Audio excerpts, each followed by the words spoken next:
A millionaire took his mute daughter to a cafe and was mesmerized when a young woman spoke in sign language. Seattle. A quiet Monday morning. Dawn's light filtered through the towering windows of a luxury high-rise, gently illuminating a motionless man on the sofa. Daniel Whitmore, frozen in a grief he hadn't escaped for a year. Daniel Whitmore, 36, once a prominent figure in the tech scene, a gifted software engineer and founder of a rising AI startup, now stared into nothingness. In front of him sat Lily, his 8-year-old daughter, curled up on the plush rug, clutching an old teddy bear as if it were the last thread tethering her to the world. Her long, tangled brown hair fell over a blank face. Her eyes, hollow, gazed toward the window. No words, no movement, no reaction. It had been a year since the car accident that took Emily, his wife, Lily's mother, and a year since Lily had last spoken. Daniel had tried everything: therapy, speech intervention, acupuncture, meditation, even top specialists in Boston and San Francisco. He'd spent hundreds of thousands of dollars chasing a solution. Nothing worked. Lily remained silent. Still that small, fragile shadow, existing but not living. One therapist recently told him, "Maybe Lily doesn't need more therapy. Maybe she needs a reason to reconnect." But what did that even mean? Daniel didn't know. All he knew was that he felt utterly powerless. At work, Daniel was a fixer, logical, analytical, methodical. But as a father, he had no tool to mend a broken heart, no code to write, no algorithm to run. The phone buzzed on the table. Daniel glanced at the screen. It was Jason Lee, his co-founder. "Can you meet me at Pine Café around noon?" Jason asked. "I've got updates on the Tokyo deal." Daniel hesitated. He'd been avoiding meetings, rarely leaving the apartment lately. He didn't want Lily to be alone, but he knew he couldn't shut out the world forever. He looked back at Lily.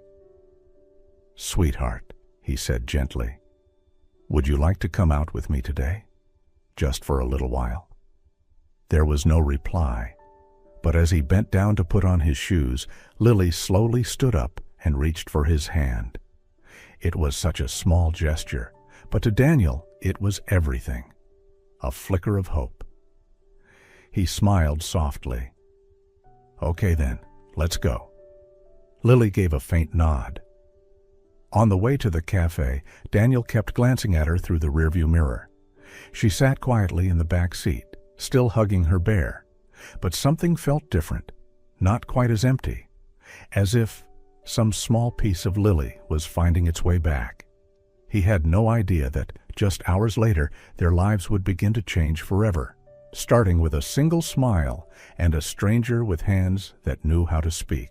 Pine Café sat tucked away on a quiet street in North Seattle, where old red brick buildings met sleek, artsy cafes. It was the kind of place where young entrepreneurs gathered, where Daniel and Jason had once signed their first contracts. That afternoon, the cafe buzzed with activity. The hum of espresso machines, fingers tapping on keyboards, and soft chatter created a comforting urban rhythm. Daniel stepped inside, gently holding Lily's hand, like he was afraid that if he let go, she might retreat back into her silent world. Jason was already seated at a table by the window. He stood up as they approached, smiling warmly. "Hey, Lily, it's been a while," he said, but Lily didn't respond. She just leaned closer to her father. Daniel sat down. Lily took the seat beside him, teddy bear in hand, as always.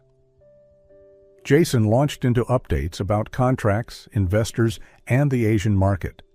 Daniel nodded, scribbled notes, but his mind remained on Lily.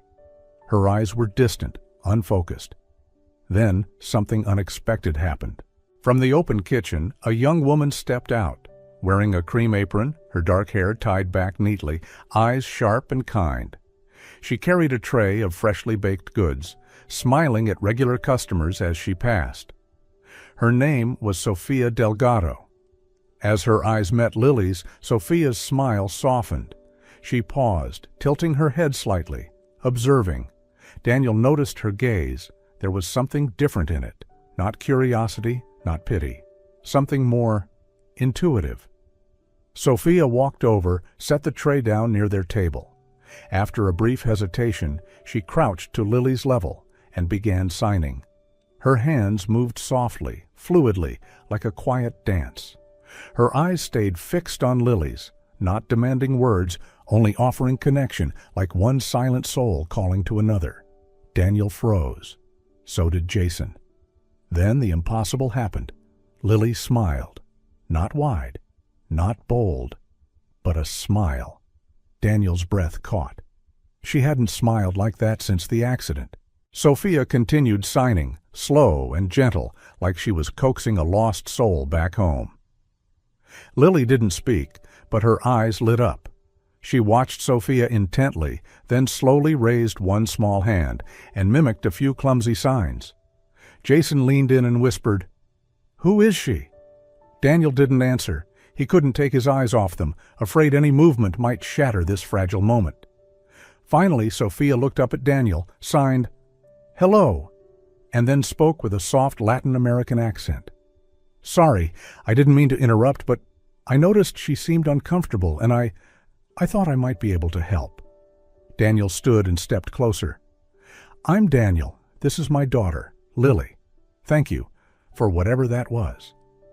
"Sophia, I'm a baker here, and I've been deaf since birth," she said, as casually as if it were her eye color.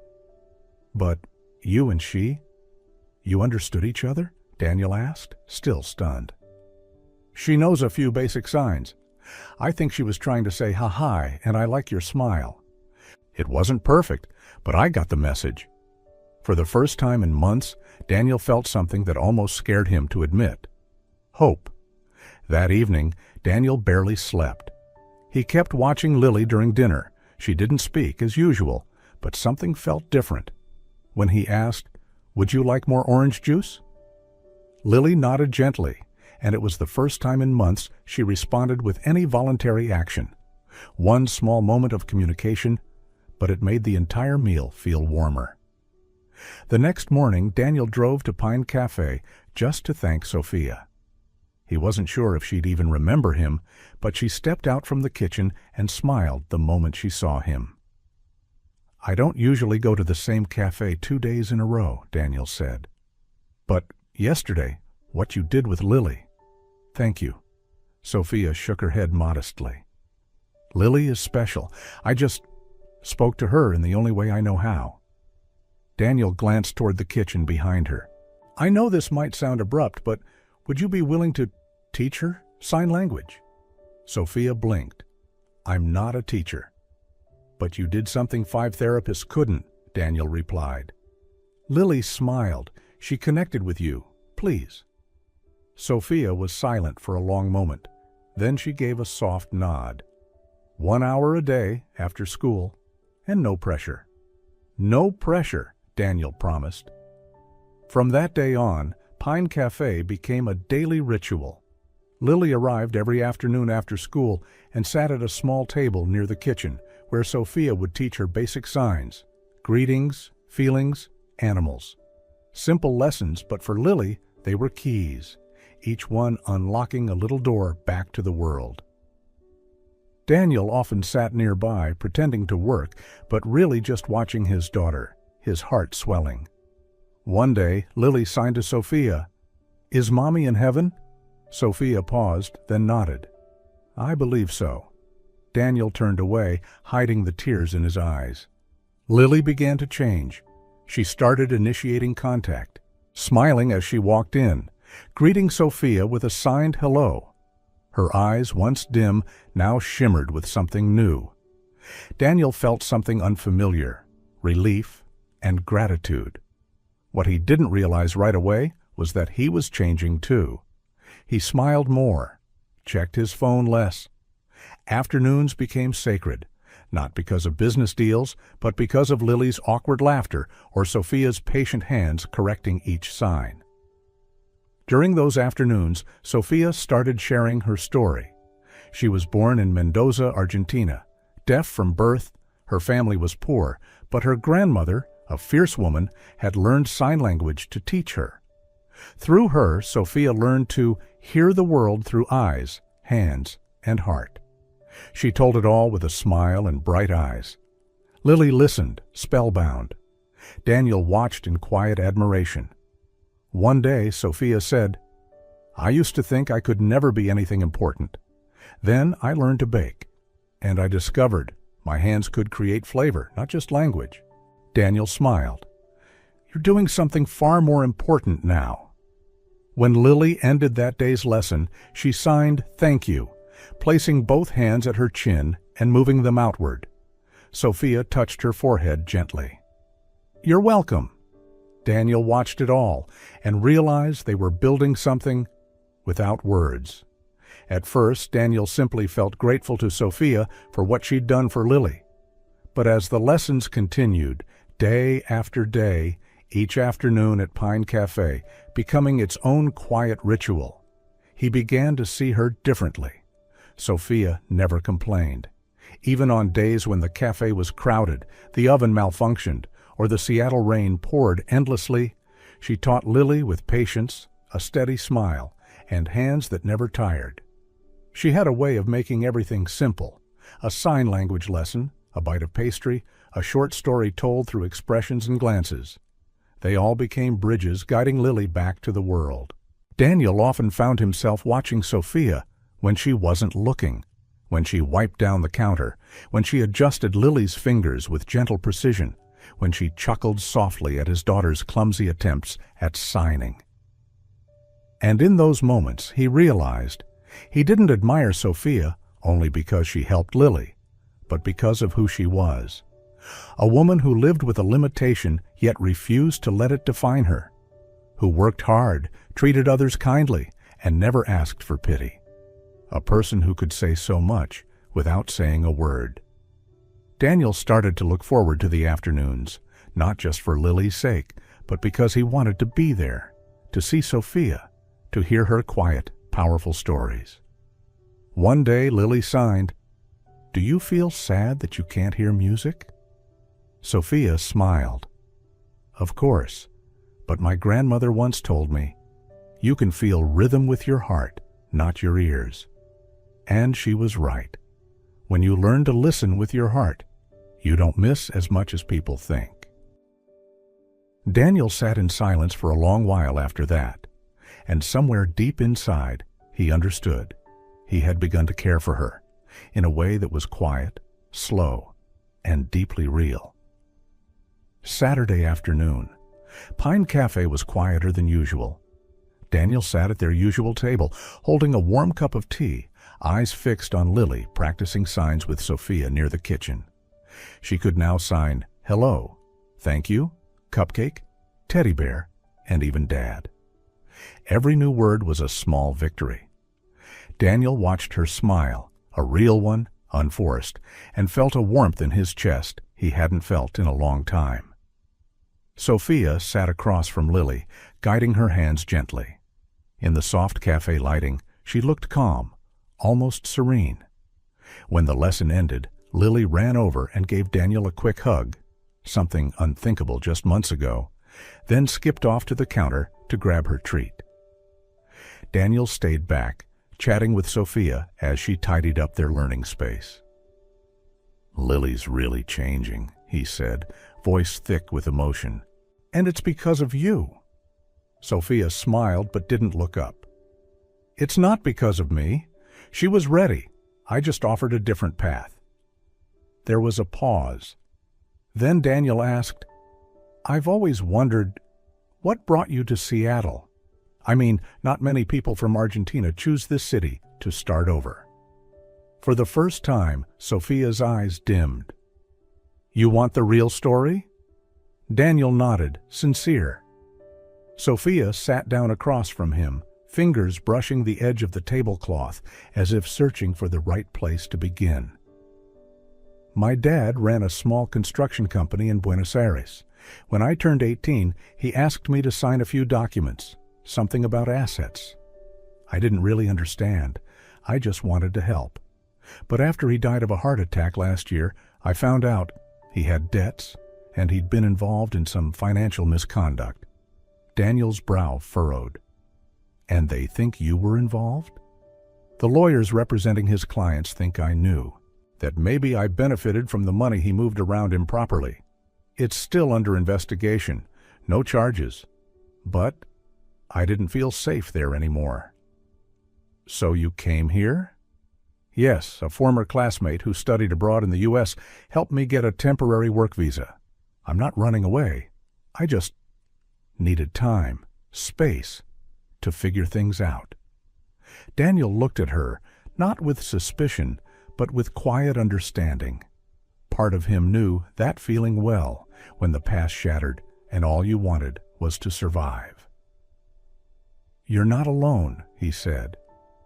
Sophia looked up, surprised. If you need a good international lawyer, I know a few. I worked with some while expanding operations in Tokyo. She hesitated, then smiled gently. Thank you, but I don't want to pull anyone else into this, especially someone who trusted me enough to be part of their daughter's life. Lily returned just then, carrying 2 cupcakes and a glass of milk. She signed, "Can I give this cupcake to Sophia?" Daniel nodded. Lily walked over, placed the treat gently on the table, then added another sentence with her hands. Sophia laughed softly. She just asked me if eating cupcakes makes sadness go away. Daniel chuckled too, for the first time in days, the weight on his chest lifting just a little. She might be onto something. October arrived. In Seattle, the trees turned shades of amber and gold, the air grew crisp, and afternoons at Pine Café felt warmer than ever, not just from the scent of freshly baked pastries, but from the quiet joy of lessons filled with laughter and gentle looks. Lily wasn't just learning signs anymore. She had started whispering a few simple words. Hesitant, trembling sounds, but unmistakably her voice, returning after the long silence. Papa, she whispered one afternoon when Daniel accidentally knocked his hand on the table. He turned, stunned. Did you just call me? Lily nodded shyly. Daniel pulled her into a tearful embrace. It was the most beautiful sound he'd ever heard. Day by day, Daniel found himself more drawn to Sophia, not with intensity, but with a quiet tenderness that grew deeper with each passing afternoon. He realized he looked forward to seeing her, not just for Lily's sake, but for his own. Sophia made everything feel grounded. Despite her inability to hear, she listened, with her eyes, with her heart. And every time Daniel spoke to her, he felt understood, more deeply than words alone could provide. One late afternoon, as Lily kneaded dough in the kitchen, Daniel took a breath and asked, Sophia, have you ever thought, maybe someone like you and someone like me could become something more? She looked at him, steady but surprised. You're Lily's father. She needs stability. I don't want to complicate things. You're not a complication, Daniel said softly. You're the reason she's coming back to life. Sophia didn't respond right away, but something in her eyes softened, as if silently acknowledging the emotions neither of them had dared name. The following weeks passed like a gentle dream. Every afternoon after school, Lily eagerly looked forward to visiting Pine Café. To her, it wasn't just a bakery. It was her second home, a place filled with the scent of warm pastries, laughter, and soft, caring glances. Daniel began shortening his hours at the firm. He rearranged meetings and calls just to be free in the afternoons, for Lily and quietly for Sophia. They didn't need many words. Lily was livelier, communicating through her hands and occasionally whispering shy words. Sophia guided her with infinite patience. Daniel watched quietly, sometimes just to see his daughter smile again or to catch the way Sophia tilted her head when she laughed. 3 people, each carrying invisible wounds. But together, the pieces that once felt broken began to feel whole. And just when it seemed that peace had finally begun to settle in, Margaret, Daniel's mother, returned unexpectedly from Europe. Once a sharp player in finance, widowed early, she had raised Daniel with high expectations and a rigid sense of what family should look like. She showed up at Pine Café unannounced, elegant dress, cold eyes. Daniel wasn't surprised when his mother, Margaret, reacted strongly to his relationship with Sophia. She had never been someone who accepted differences easily, especially anything that strayed from the polished image of family perfection she had worked so hard to maintain. "What are you thinking, Daniel?" Her voice was cold, measured, barely holding back fury. "A deaf girl? Working in a bakery? With a questionable past? Do you realize what this could mean for Lily?" Daniel clenched his fists, forcing himself to stay calm. "Mom, Sophia is not what you think. She's the one who helped Lily smile again for the first time in almost 2 years. You don't know what it's been like for her." "Lily needs a proper role model," Margaret shot back. "A future mother, not a poor girl everyone pities." "She doesn't need pity." Daniel's voice grew firmer. "Sophia is stronger than anyone I've ever met, and she cares about Lily. Truly." Margaret fell silent for a moment. She looked at her son, the man who once embodied her pride, and now he was speaking like someone willing to throw everything away for a fleeting emotion. "Have you even thought about the future? Your career? Your name? Lily? What happens when people find out? When the press starts asking questions? Who will accept a family where the mother can't even hear or communicate like normal people?" Daniel's fists tightened. "I used to have all of that, Mom. The career, the image, the perfect family. Until I lost Emily. Now I just want Lily to be happy. And if that happiness comes through Sophia, I won't walk away from it just because you don't approve." Margaret stood up, her face colder than he had seen in years. "Then you'll have to choose?" Lily, standing a few feet away, watched silently. Her eyes followed every expression, every word. Daniel turned to his daughter. "Sweetheart, do you like learning from Sophia?" Lily nodded firmly. Then she signed quickly. "She's my friend. She doesn't make me feel sad." Sophia pressed her lips together and began to walk away, but Daniel reached gently for her hand. "Don't go," he said. "My mother may need time, but my daughter and we don't need more time to know what matters."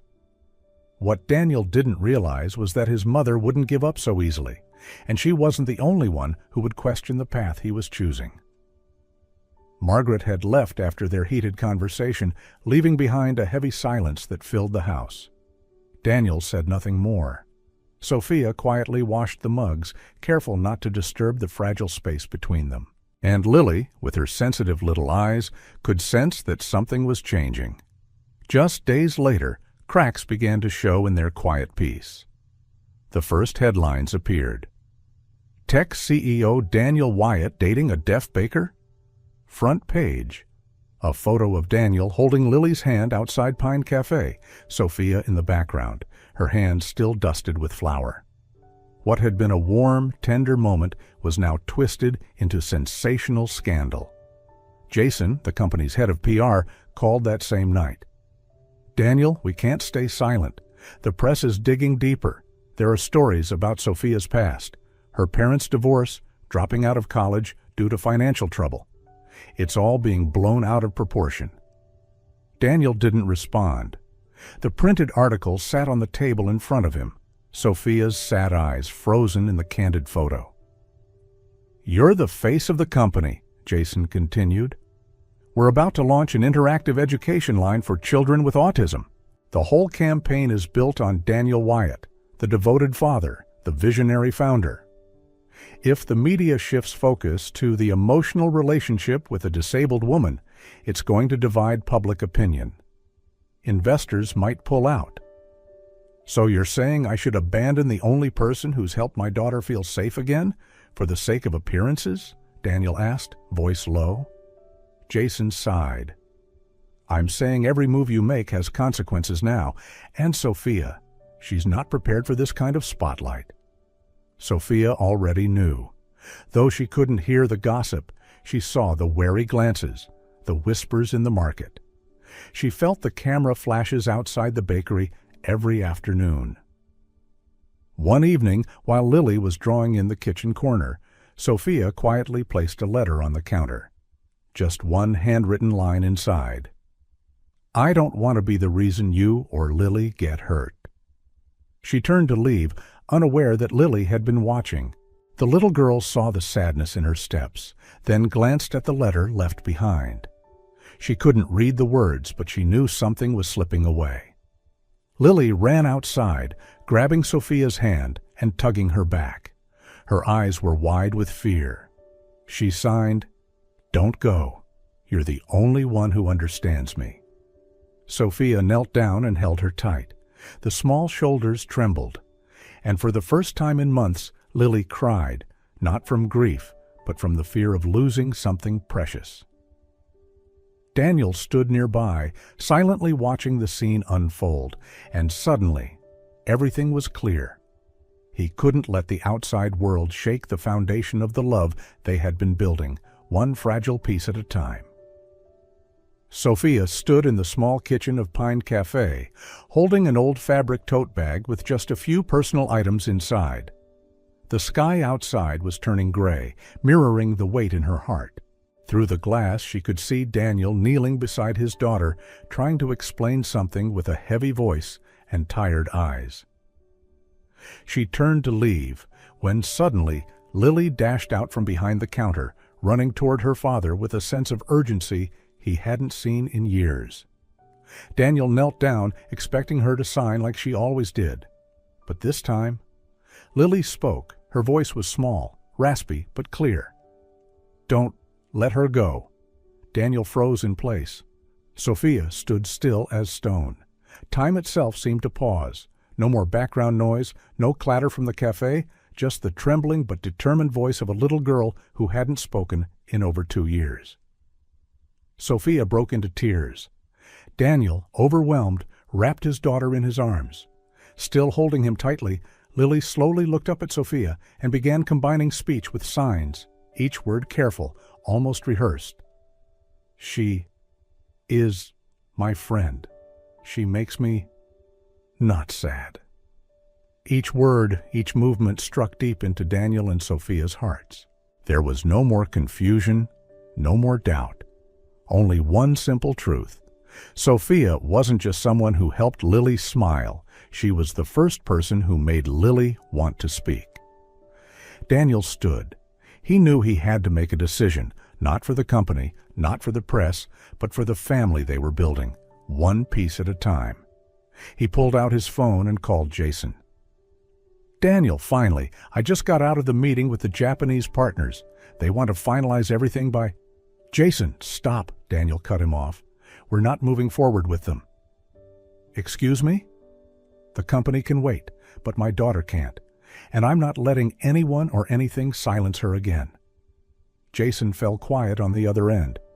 Daniel continued, "We'll rebuild, differently, more sustainably, more human. And if that means starting from scratch, then so be it." That night, Sophia stayed. Lily wouldn't leave her side. They made sponge cake together, spread frosting, dusted powdered sugar, like there had never been an interruption. Daniel watched the two most important girls in his life, one small, one grown, and knew, without a doubt, he had finally heard the true voice of the heart, clearer than any data, reports, or metrics he had ever trusted. And for the first time in a very long while, he smiled. A real smile. After the day Lily found her voice and asked Sophia not to leave, something shifted permanently in Daniel's heart. He no longer feared the public eye, no longer felt the need to hide or protect an image. Just 1 week later, Daniel held a small press conference. It wasn't to talk about technology or to repair his company's reputation. It was simply to tell the truth. Standing before a modest crowd, holding Lily's hand, he looked into the cameras and said calmly, "I'm dating an extraordinary woman. She doesn't hear like we do, but she listens with her whole heart." The room fell silent for a beat.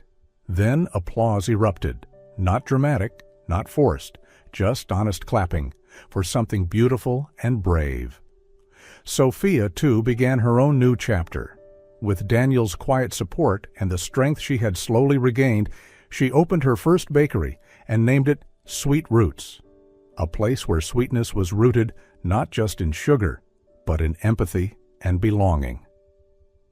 She hired 2 young deaf employees, creating a workspace where sign language wasn't a barrier. It was a bridge. Customers were encouraged to learn a few basic signs to connect. On a white wall in the corner of the shop, Lily's handwriting stood out in crayon. "This is where happiness smells like sugar." Lily was changing too, more and more each day. From a quiet, withdrawn child, she blossomed into a warm bridge between the hearing world and the deaf community. At school, she no longer shrank from others. She introduced her classmates to her deaf friends from Sweet Roots and organized little gatherings, sign language games, baking sessions, storytelling through hands. And in every moment, Lily glowed, like a child who had finally found the place where she belonged. It was one of those rare afternoons when the world felt still.